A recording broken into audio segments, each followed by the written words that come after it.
Welcome, guys. How you guys doing today? This is the Cup of Nurses podcast with your hosts, Matt and Peter. We're having an awesome night today. Welcome, guys. Friday, whoever's listening, thank you for listening. Please subscribe, YouTube, on the audio, whatever platform you're listening to. Give us a shout out, give us a rating. Why? We would love to grow and we would love to keep delivering high quality content to you guys. So not only does this help us to get into the algorithm, to be seen and be viewed more, but also helps us with everything else and it motivates us ultimately to keep pushing great content. What are we Yes, talking about guys. today, PD? Yes, guys. Do everything what Matt said. And if it's 2 stars, don't bother. If it's 1 star, don't even think about it.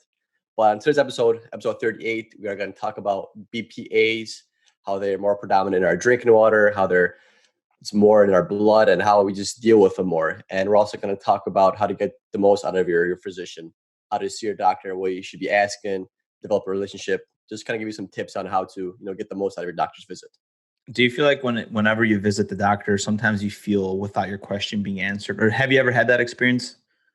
Yeah, I have probably more when I first started going to my doctor, maybe when I was like in my teens, when I was going with like puberty, like things like that, that you're kind of shy about asking. But now it's just kind of like, since I deal with them so much, it's just like I'm better off saying it than not. And I have a pretty cool doctor, so we have a pretty good conversation. We talk about a lot of topics, and it's more than a visit. It's more of like a kind of like catching up and stuff like that. What about you? See, and like, well, I'm the same way because of what we do for a living. But most people that are listening, sometimes that are maybe non-medical, you go in and you barely have 15 minutes sometimes because the doctor's rushing and there's no synergy between each other. And sometimes your question doesn't get unanswered. Sometimes you feel you are leaving the doctor's office more frustrated. So not only does it suck when you're waiting, for a long time, 45 minutes sometimes, but you're leaving more frustrated or they tell you sad news and it sucks. Yeah, that's true. I try to get the most out of my visit that I think everybody should, and don't shy away asking questions. They're there for you. They're like you're going to see them. They're there for your own health, and you're there for your own health. That's So, if that's if you guys are definitely clicking. But on the other note, health news. so with BPAs have got some more recognition in the past few years. I want to say the past about 5-6 years, just because we use a lot of plastics nowadays compared to back in the day where we used more pottery, I'm guessing, and stone materials.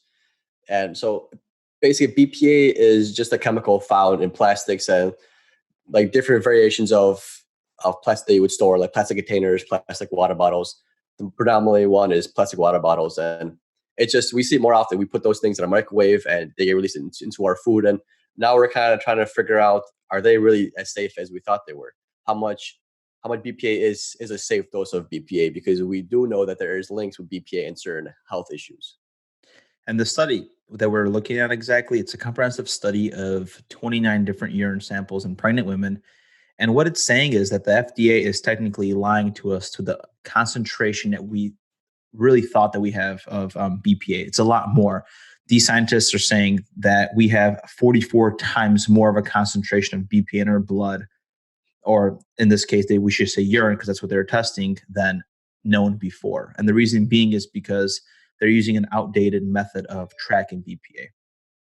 I mean, yeah, that's totally believable. It's like I'm sure when these things arise, just like with the whole talc powder with Johnson and Johnson, like as we move on towards the future, we develop different tools that help us trace these chemicals, and then we slowly learn that they're putting out more than we thought. Like with the plastics, like we can kind of tell how much BPA is in a plastic and gets released, but then when you toss it in the microwave, that's going to release a whole different kind of amount. So I'm not sure if I don't know if I would say they're lying to us, but I'm sure that their testing equipment and research are probably overdated or outdated, because a lot of times we figure out these things are safe and we kind of just put it off to the side, or we kind of realize that these things are toxic at high amounts, but we disperse into population with a minute amount. But then we got to realize that, hey, it's not just this one thing that has BPA; it's many things now have BPA, and we're actually getting more BPA through these plastics than we have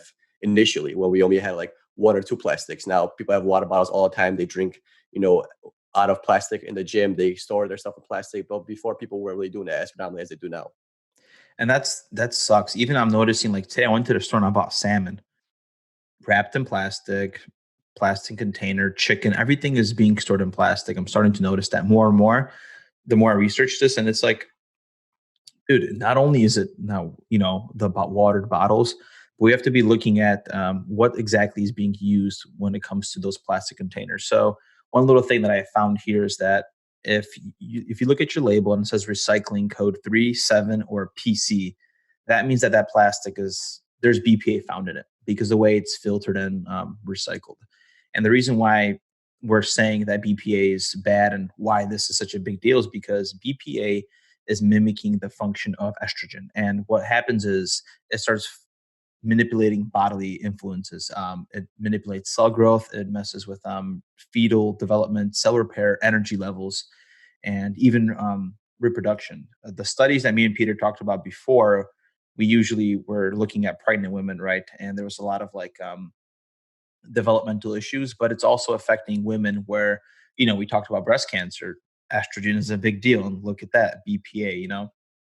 Yeah, that's completely correct. The one study that I looked at, it examined Harvard college students, and they drink their water out of water bottles predominantly, and they found that those people had 3 times more BPA in their system than people that don't consume high quality or high amounts of water through water bottles. And think about it, like we talk about estrogen, like BPA mimics estrogen. So think about it, if you're a male, we're not supposed to have as much estrogen in our body as we're getting through this BPA. So a lot of times this leads to impotence, this leads to erectile dysfunction.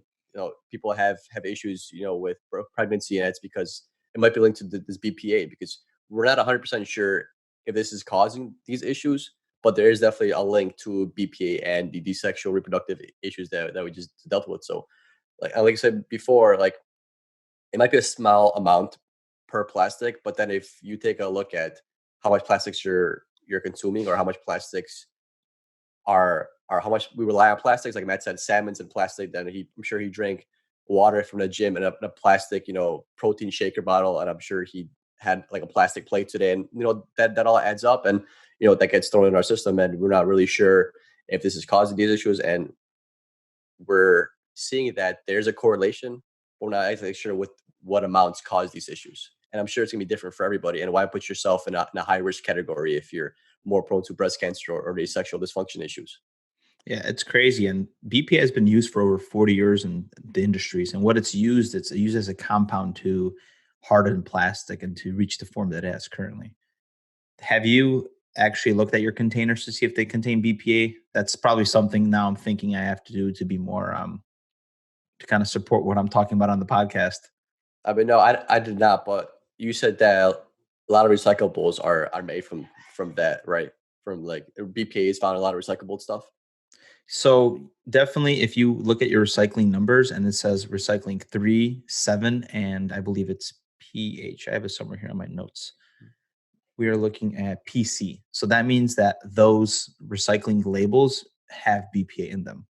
Yeah, I'm sure mine do. I bought mine at like Walmart, so they're for sure gonna have it. But I'm trying to think. Yeah, I do use them. I do microwave stuff in them a lot, so that's not doing me any benefit either. But I know like most of my water bottles are like this that I drink water from, so that's at least a positive. So if you're trying to like minimize your BPA consumption, you're probably better off using one of these kind of metal. You can't, if you guys are listening, you can't really see them, but like this metal or tin, It's like a whatever. flask. Yeah, And I but it's not plastic though. It's metal or whatever kind of metal derivative this is. Better off than drinking from a plastic one. see, and what I'm using here is I have a blender bottle. So just like the typical gym one, and it usually comes in with the label BPA free. I hope it's BPA free. I trust the company, but who knows? Maybe in 10 years they're gonna have some kind of lawsuit. Is there a number on there? It is what it is. I'm sorry. Does it have the recyclable number on there? Yeah, take a look there. Yeah, look at it real good, Matthew. I wish there's no light here, man. I'll have to get back to it. That's right. We'll find it out. Because I have the same brand. 5. There's a number 5 on it, guys. I had to look. So what that means is that it does not contain BPA. Mhm. Nice. Nice, right? Okay. That was a whole thing there. Do you want to put some closure on the BPA and move into the podcast topic of today? Yeah. So according to like the FDA and all those agencies, is that they're still doing research on BPA. They're not fully 100% sure what's the exact amount that causes these medical issues that might happen to certain people. But if you're trying to minimize your plastics, on our show notes, there's a number that Matt went over that is labeled on plastics. And if it has a number, you should probably stay away from it. And if you're more prone to getting certain illnesses, if cancer runs in your family, you should definitely stay away. Yeah, but if you could minimize your plastic, it's good for the environment and it's probably better for your health. Definitely. I kind of like how you kind of put a disclaimer at the end, basically like, hey, we're not saying it's completely bad because the FDA says A, B, and C. So yeah, we're definitely getting our asses covered here on the show. Anyways, so let's get into how to get the most out of your doctor. And that's something that a lot of people would like to know, and the shortcuts on how to be an effective patient, not only for the sake of the appointment itself, because everything's going to go by fast. You're going to save the doctor stress, because if you come in there and you don't know and you start like rambling on a story, his attention span is going to fiddle away because he's such a busy guy. Like, you see the doctors in the hospital yourself, you know? That's very true. And your first steps to actually seeing a doctor is actually calling the person or make an appointment online, because you could have all these questions for a doctor, but if you don't have the time of day to see him or you want to take the initiative, then you're not going to get anything done. So I guess the first shot would be to find out what your insurance is. Are you PPO or HMO? I know PPO is the one where you could go out of network, you could see whoever you want, you could see a specialist without a referral. But if you're HMO, you kind of gotta, like I say, you gotta be more specific. You gotta figure out who accepts your insurance, which doctor, which might be a little bit more tedious than the PPO people. And also, if you want to see a specialist like an endocrinologist, you also need a referral. So you gotta actually see your primary care physician to actually see the endocrinologist if you're HMO. But you should definitely make an appointment and find somebody probably closest to you. That's probably the easiest to see. And then that's also more convenient. You can see them really whenever you have time. You can pop in on your break or whatever. So just find somebody close to you and make sure that your insurance covers it.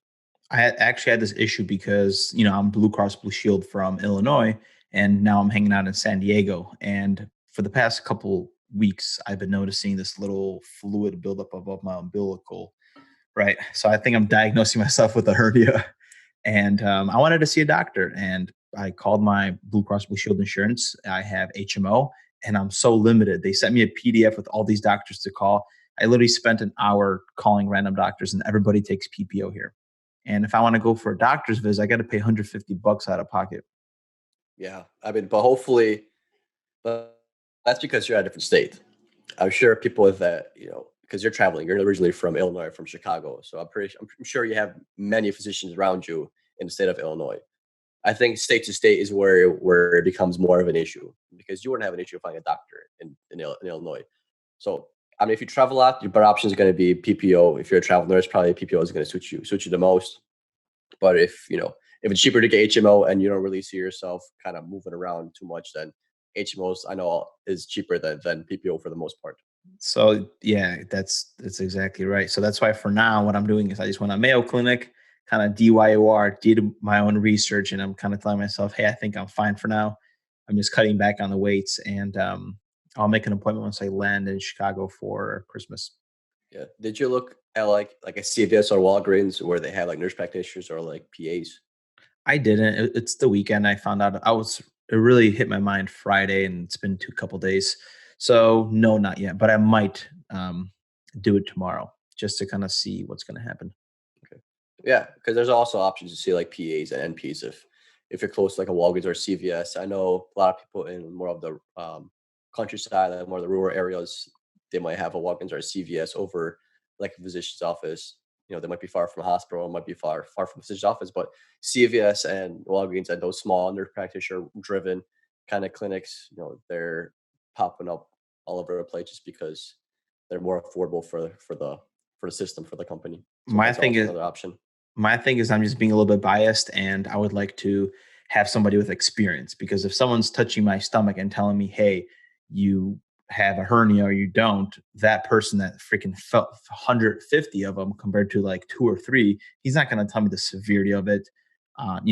What to cut back on exercise wise and activity. So I'm kind of being biased there, not giving those little guys a chance, but it's my health. Yeah, I mean, it's okay. We're not saying that all nurse practitioners are going to have little experience. I mean, I'm sure they're going to have tons of experience. It's just based on preference. If you feel better off, do you feel better about yourself seeing a physician? Go see a physician. Don't hold yourself back. And it's all preference. But a lot of times, when you go to an office, there's I don't know about your office, but I know my office at NP does check my vitals. She does a bunch of things, and I see her for half the visit, and I see my physician for the other half of the visit.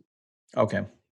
Lately, I don't think I've seen my doctor in like 2 years. I literally go in there, see the nurse practitioner. Hey, I'm feeling this. This is what's going on. When I went in last time, I'm like, hey, let me check my cholesterol, my uh, regular labs, which is a BMP, CBC, thyroid, cholesterol. I'm like, I want all this. And I got my testosterone checked too because I wanted to. The first time she didn't give it to me because she's like, well, you don't have erectile dysfunction and stuff. I'm like, okay. The next time I told her, hey, maybe this is affecting my sleep. And I fiddled my way in there and got my T checked.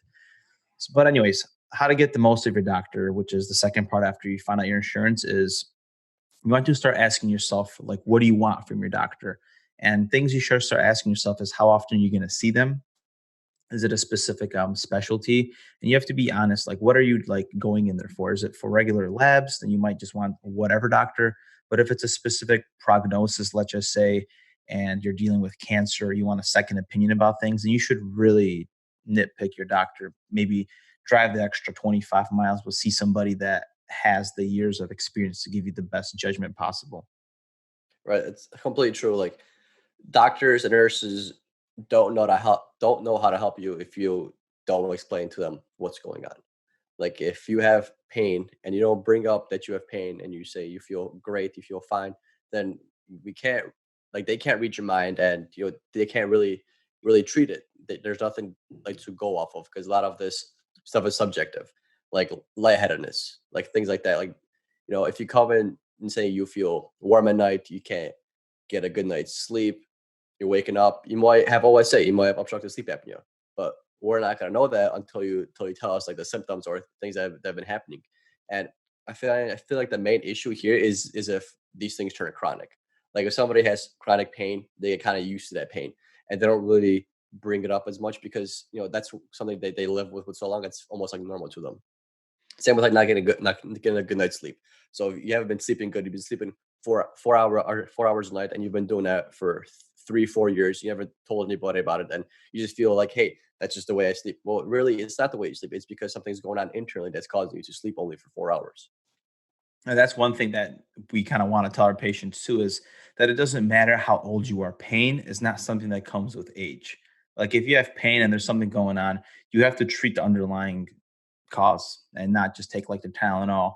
Or like I've noticed a lot of like nurses, like, oh, I have a headache and they're just taking ibuprofen before the shift or Tylenol. Like that's okay to do.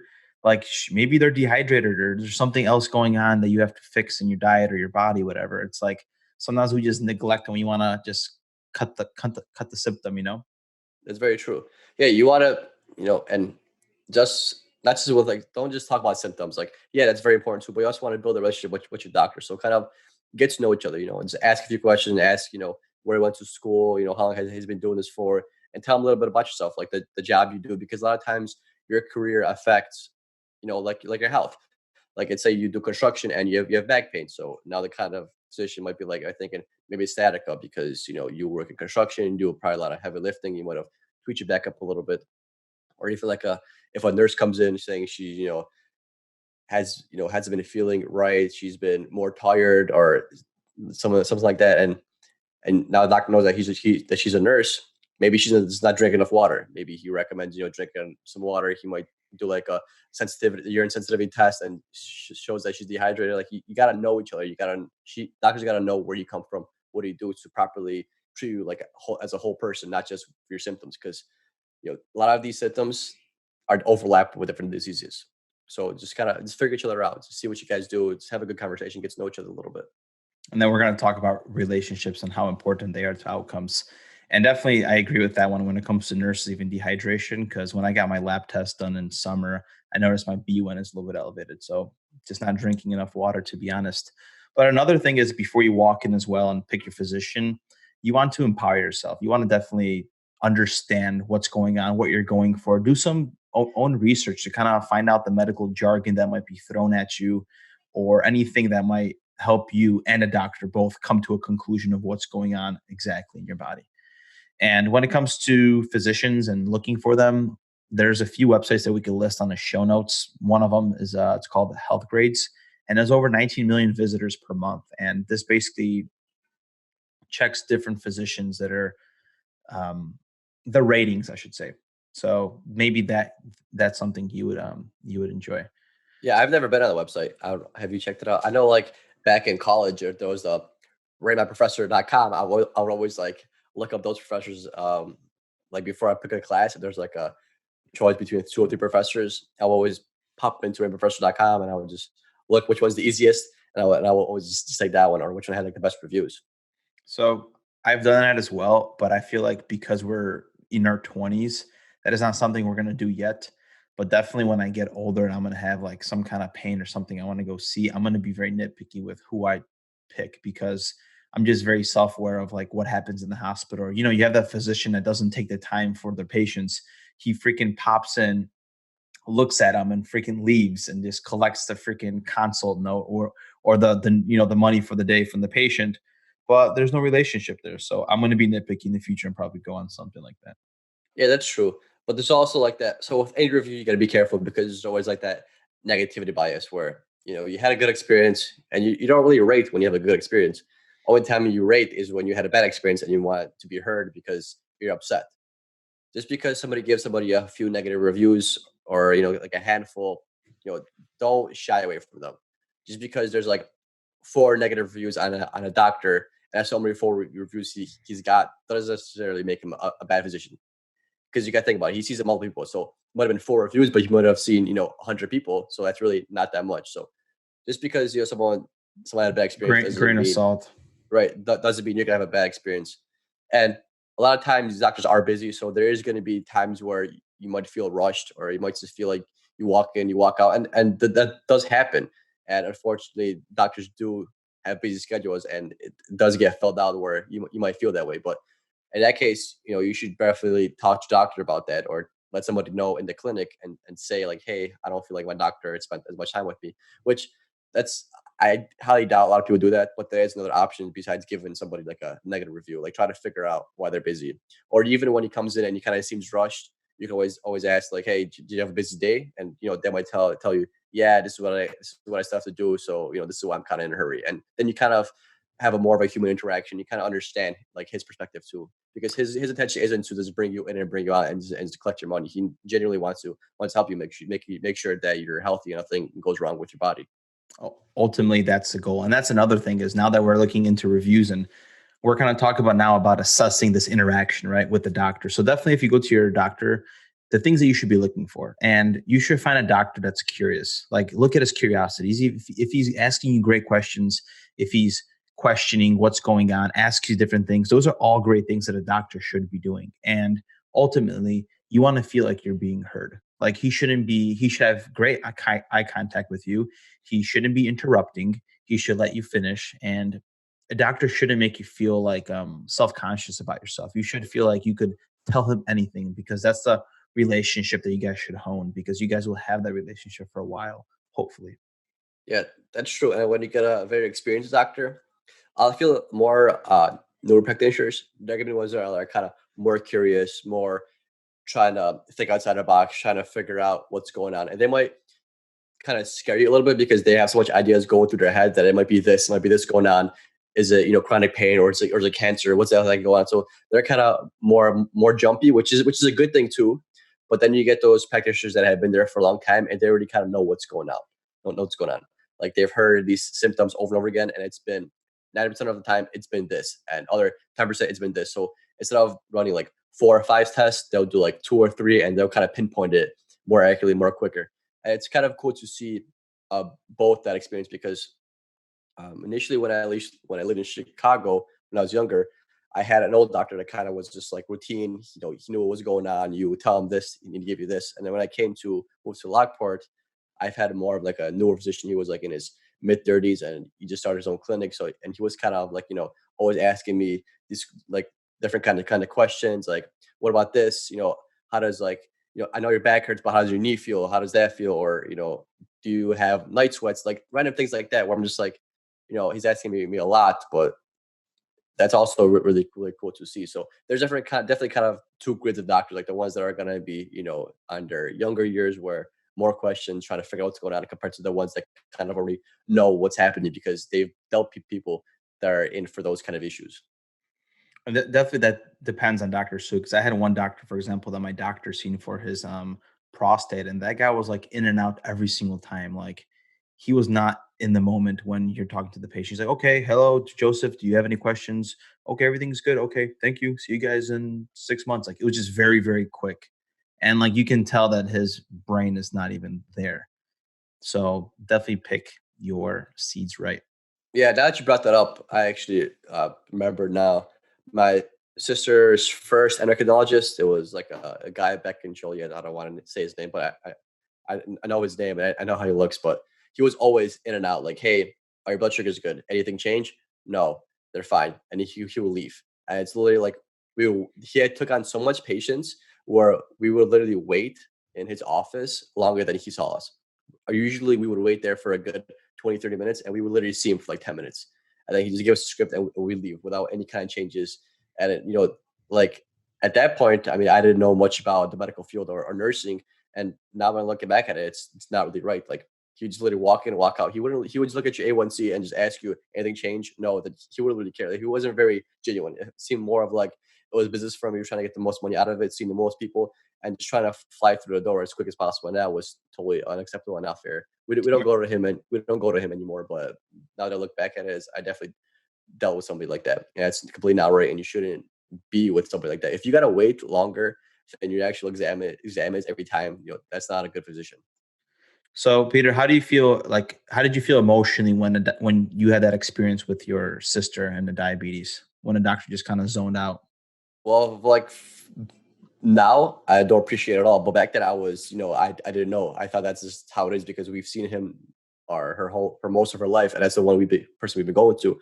So back then I just thought that's how it worked. But now when I look back at it, I'm just like, that's not how it was, and especially because my sister got a new endocrinologist, and she's completely different than this other guy. And even she tells me, she's like, yeah, the previous doctor was doing everything wrong. He wasn't even like following like current standards of practice. Yeah, and that brings us to like the next topic because the doctor-patient relationship matters and it's very important.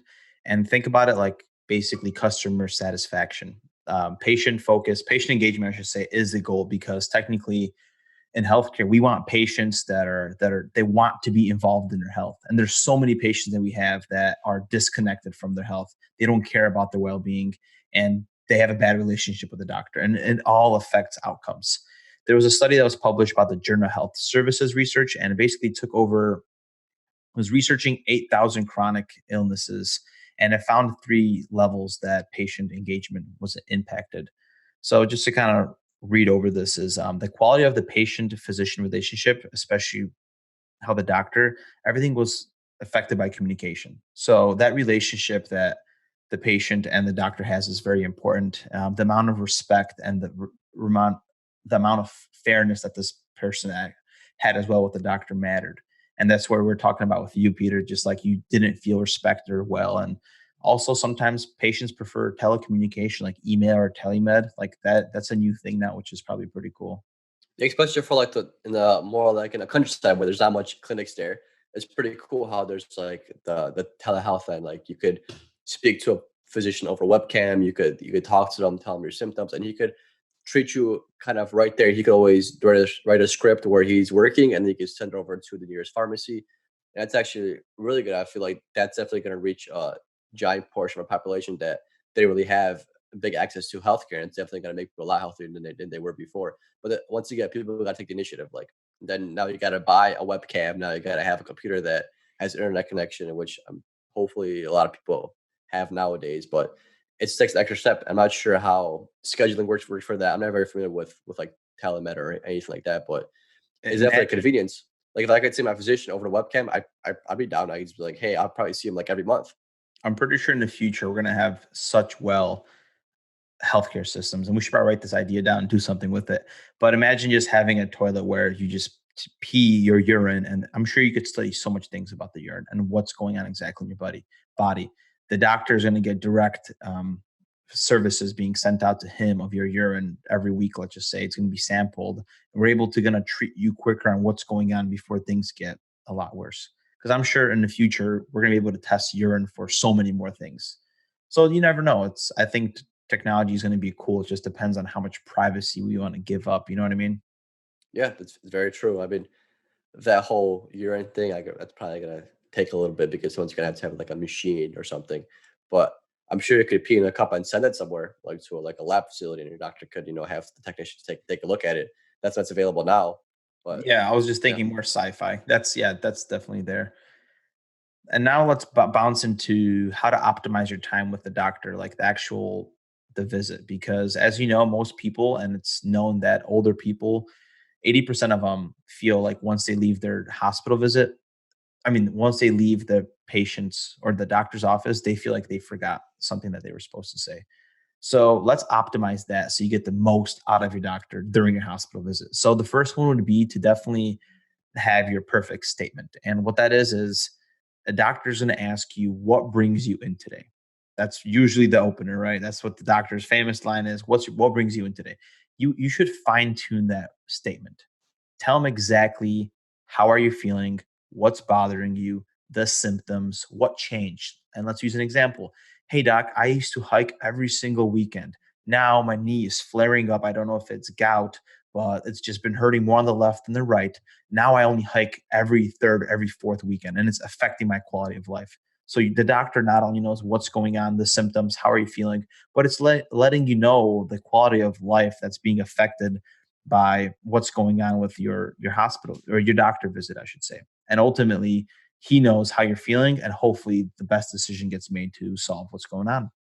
right. That's very true. That's actually a really good example that Matt brought up, especially like in a acute situation like that. But even like in your chronic state, you should definitely do that. Like say like your another example for with pain. So arthritis, for example, like let's say you've been noticing your fingers veering to the left, and you've been getting more pain during washing dishes, and that's been happening over let's say over a year now. So a good way to find out what symptoms aren't really normal is to ask probably like your friends. Are they experiencing these pains as well? Somebody in your same age group. If they're not experiencing the same pains, then it's most likely not something that should be occurring. Hopefully, given the fact that you and your friends are completely identical, which I mean, I highly doubt you are, you guys shouldn't be suffering from the same issue. Some of us will deal with hip pain, some of us will deal with knee pain, some of us back pain, and same with headaches. If you get chronic headaches, I know there's headaches have been studied for a very long time, and we're still trying to figure out exactly where these headaches are coming from. But Like it's migraines. like migraines and people that suffer from chronic issues like that where they lay down and they ever get a headache. So we might not be sure of where it comes from, but at least let your doctor know so maybe they could figure something out.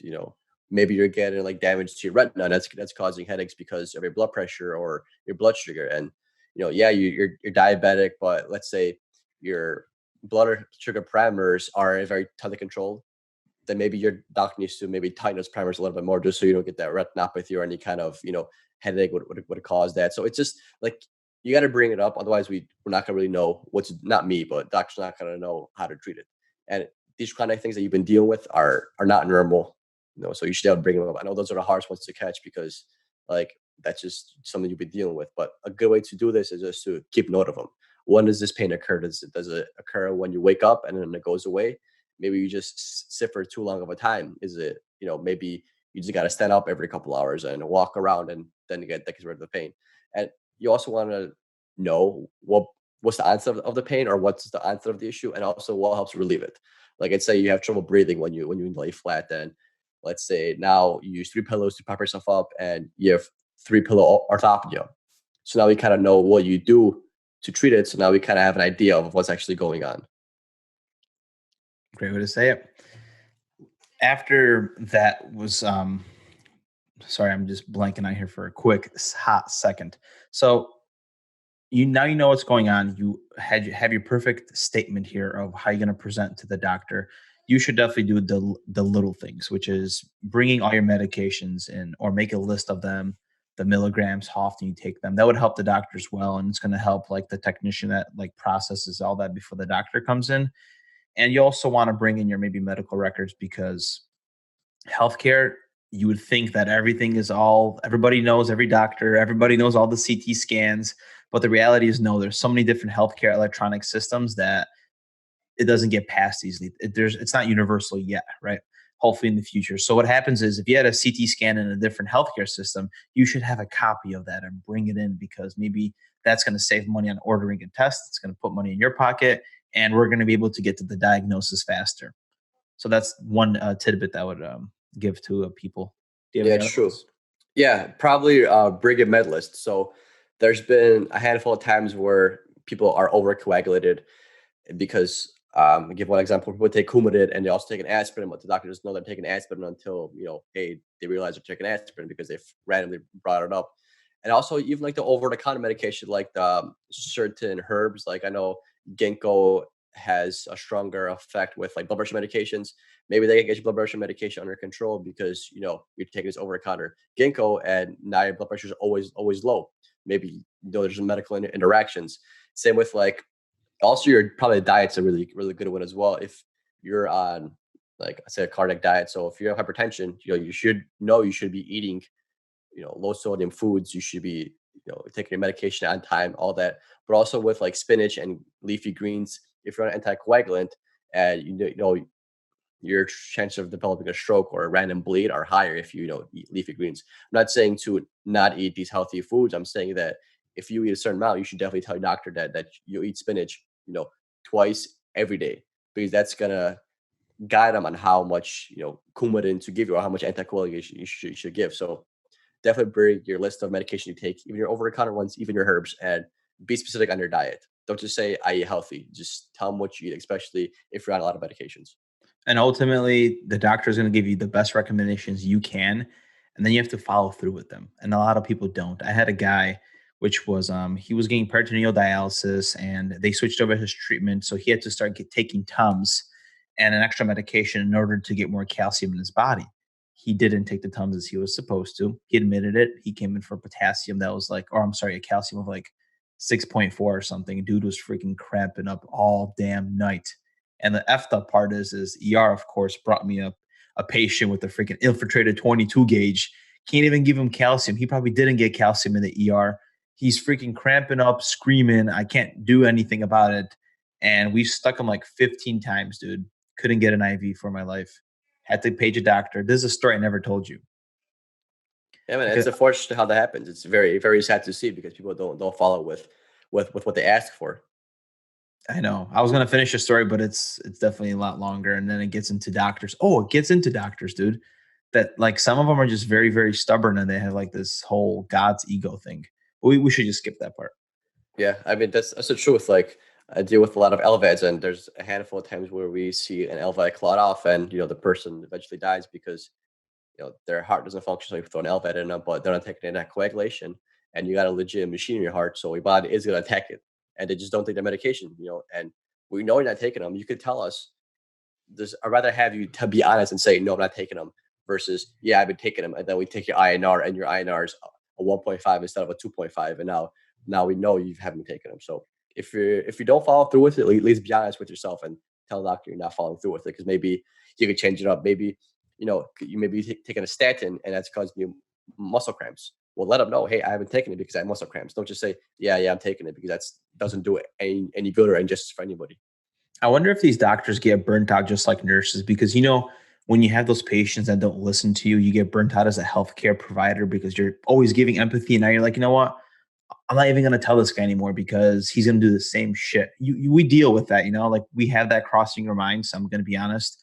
I wonder if doctors feel that way too, where they see so much shit or they see so much patients where they're not taking care of themselves and they get fatigued and then they act like they don't care because of just like the respect that they're getting because they don't feel respected because they're putting in all this effort and you're not even doing the damn job you're supposed to do. Yeah, that's for sure. Like you go to the doctor for your own good, But what I've seen officers do now that they haven't done it probably like a few years back is they remind you like, hey, your last visit was 6 months ago. You want to set up an appointment. So that's really good about reminding them. And I'm sure doctors do get burnt out because they send these reminders and people keep neglecting them and they don't. So what probably pisses them off the most is prescribing somebody with medication and then not seeing them again for another year. Like, how am I supposed to reevaluate if this medication works if you don't see me a month after you just take my medication and you don't see me a year? Like, that's not real fair. So I know I see doctors, what they do now is just do multiply of meds instead of like one that has like 4 refills or 5 refills. They just give you multiply. That way you got to come back.